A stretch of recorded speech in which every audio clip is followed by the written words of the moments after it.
बृहस्पति, एक दूसरे सूरज का जन्म।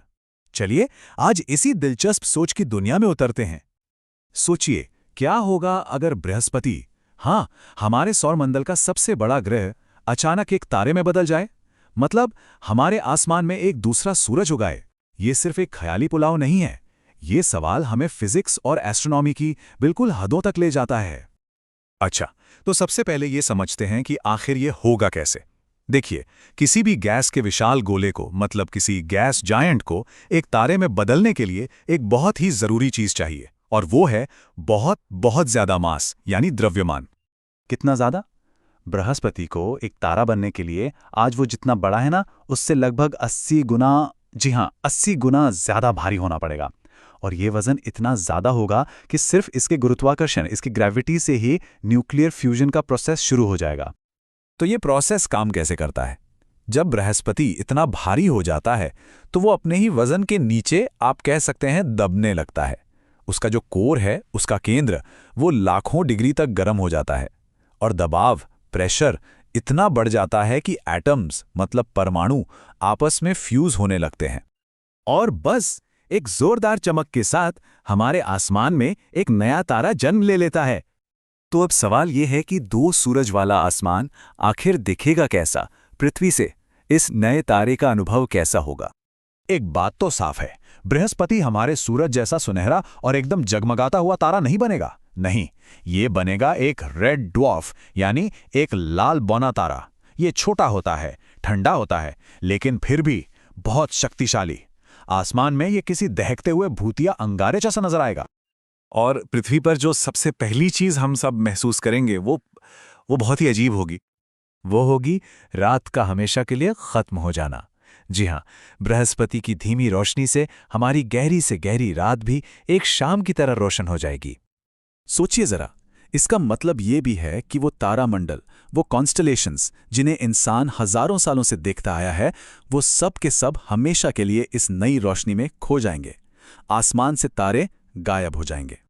लेकिन रोशनी तो सिर्फ एक पहलू है।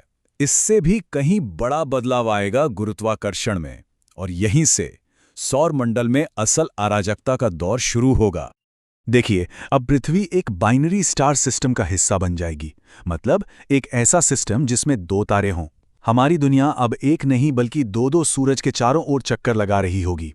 और ये एक ऐसी व्यवस्था है जो अपनी अस्थिरता के लिए, कह सकते हैं, बदनाम है। तो इसका हमारी पृथ्वी के मौसम पर क्या असर पड़ेगा? अभी एक सूरज के साथ हमारी ऑर्बिट एकदम स्थिर है, मौसम का अंदाजा लगाया जा सकता है। लेकिन दो सूरज के साथ हमारी ऑर्बिट डगमगाने लगेगी। इसका मतलब है झुलसा देने वाली गर्मियां और जमा देने वाली सर्दियां, मौसम का पूरा संतुलन ही खत्म हो जाएगा। और ये जो तबाही है, ये सिर्फ पृथ्वी तक नहीं रुकेगी। ये एक चेन रिएक्शन की तरह फैलेगी। शनि के खूबसूरत छल्ले बिगड़ने लगेंगे। कई ग्रहों के चांद अपनी ऑर्बिट से निकलकर गहरे अंतरिक्ष में फेंक दिए जाएंगे। यूरेनस और नेपच्यून अपनी जगह से खिंचकर पास आ जाएंगे।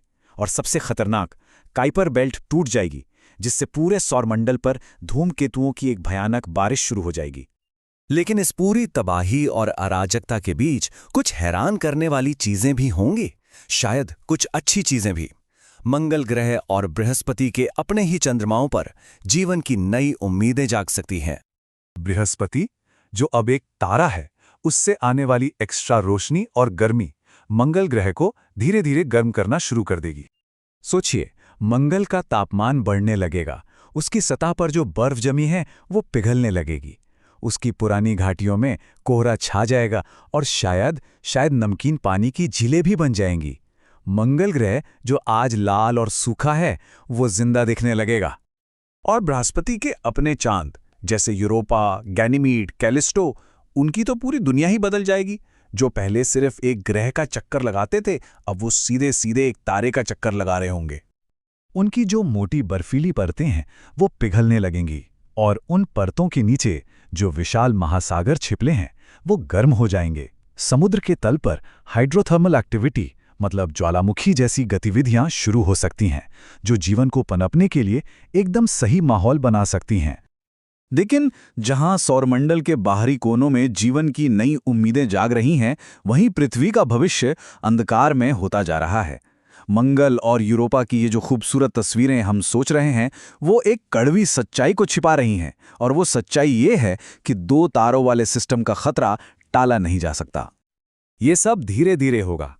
कुछ सदियों में पृथ्वी की ऑर्बिट में डगमगाहट साफ साफ दिखने लगेगी। हजारों साल बीतते बीतते इसका रास्ता लाखों किलोमीटर तक बदल जाएगा, और फिर आखिर में हमारी ऑर्बिट पूरी तरह से अस्थिर हो जाएगी। और तब पृथ्वी के सामने सिर्फ दो ही रास्ते बचेंगे। या तो वो खींचकर किसी एक सूरज के बहुत ज्यादा करीब चली जाएगी और जलकर राख हो जाएगी, या फिर वो दोनों से बहुत दूर ठंडे अंधेरे अंतरिक्ष में हमेशा के लिए फेंक दी जाएगी। दोनों ही सूरतों में नतीजा एक ही होगा, विनाश।